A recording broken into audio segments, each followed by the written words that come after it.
Hi, everyone. Welcome back to the channel. I am John. And I am Emma. We're so happy you're here to learn English with us today. Today, we have a very interesting topic. It is something that happens to everyone. Yes, it happens in every language, but it feels extra scary when you are learning a new one. We are talking about the awkward silence. Ooh, the silence. That moment when you are talking to someone and suddenly nobody has anything to say. John stops talking and stares at Emma for 5 seconds. He smiles awkwardly.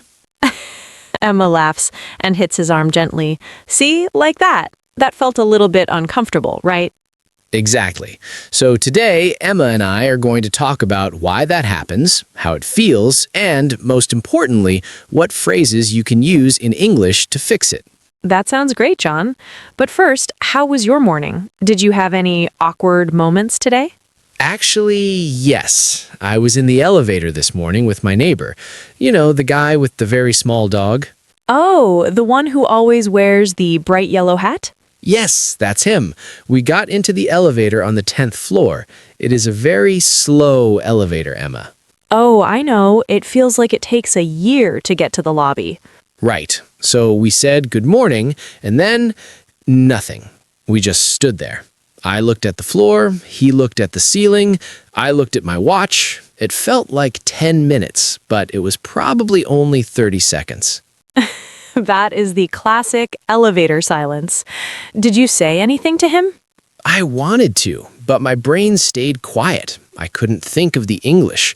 Well, I know the English, but I just felt shy. Eventually, I just said, "Nice dog." Nice dog. That is a perfect way to break the silence, John. It's simple and friendly. It worked. He started talking about the dog's new sweater. The silence was gone. That is a great lesson for our viewers. Sometimes you just need a very small bridge to start the conversation again. Speaking of bridges, Emma, why do you think silence feels so awkward or weird for people? Takes a sip of coffee.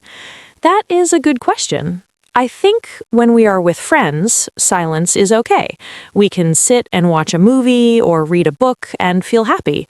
But with a new person or at work, silence feels like a mistake.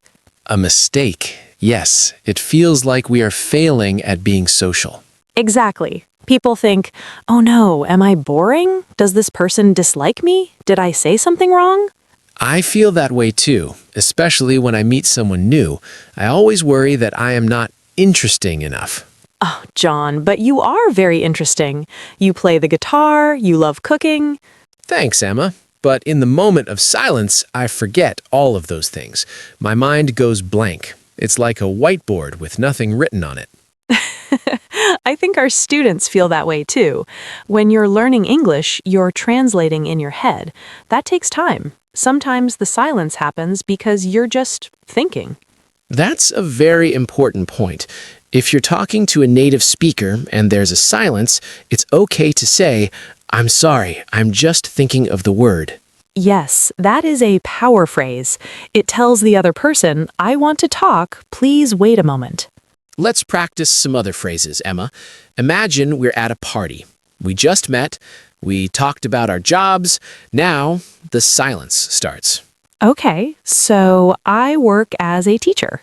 That's cool. I work in an office. Long pause. John looks at his drink. Emma looks around the room. Okay, that feels heavy. Now, how do we fix it? Well, one easy way is to ask a so question. I love using the word so to restart. Like, so, how do you know the host of the party? Exactly. Or, so have you tried the food here? It points to something in the room. Oh, I see. You look at the environment. You find something you both see, like the music, or the food, or even the weather. Yes, another great trick is to ask for an opinion. People love to give their opinions. Give me an example. Okay, if the silence happens, I could say, I'm thinking about seeing that new superhero movie. Have you seen it? Oh, that's smart. Even if they say no, you can ask, what kind of movies do you usually like? Right. One question leads to another question. It's like a chain. Pause and look thoughtful. But Emma, what if the silence is good? Tilts her head. Good silence? What do you mean? Well, sometimes I think we talk too much because we're nervous. Sometimes it's nice to just breathe. Softens her voice. You're right. My grandmother used to say that you know you have a true friend when you can sit in silence and feel comfortable. Smiles. I love that. Comfortable silence. That's the goal. But for beginners, that's hard. Most beginners want to keep the conversation moving so they can practice. True. Let's think about some emergency phrases. If a student is in a conversation and it goes silent and they feel very nervous, what are 3 things they can say? Okay, let's see. Number 1, so what are your plans for the weekend? This is the best emergency question in English. That's a classic. Everyone has plans, even if the plan is just sleeping. Exactly. Number 2, by the way, I love your shirt, shoes, bag. Where did you get it? A compliment always makes the other person smile and start talking. I love that one. It changes the energy of the room. And number 3? And number 3 is a bit funny, but it works. You can just be honest. You can say, "Ooh, it's a bit quiet in here, isn't it?" That is brave. It is, but it usually makes the other person laugh, and laughing is the best way to kill an awkward silence. That is so true. Whenever I laugh with someone, I immediately feel like we're friends. Me too. John, do you remember our first meeting? Oh, at the coffee shop? Yes, I was so nervous. I actually spilled a little bit of my coffee on the table. I remember. I didn't know what to say. I think I just stared at the coffee for a second. It was so silent. I was thinking, he thinks I'm a mess. No way. I was thinking, should I give her the napkin? Is that weird?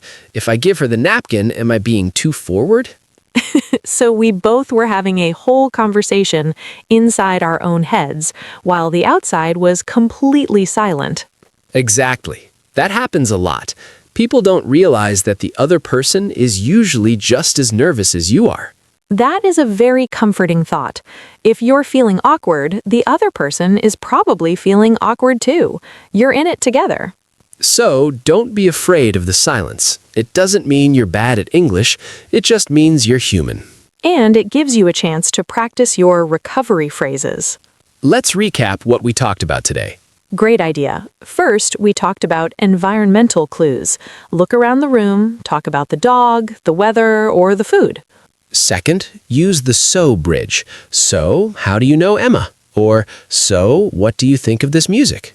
Third, be honest or give a compliment. I love your hat. Or, it's a quiet morning in here, isn't it?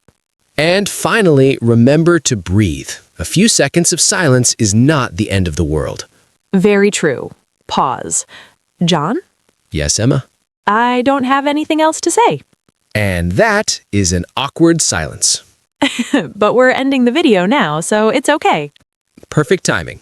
Thank you guys so much for watching. We hope this helps you feel more confident in your English conversations. Don't forget to like this video and subscribe. It really helps us make more lessons for you. And tell us in the comments, what is your favorite way to break a silence? We want to read your stories. See you in the next video. Bye! Bye, everyone.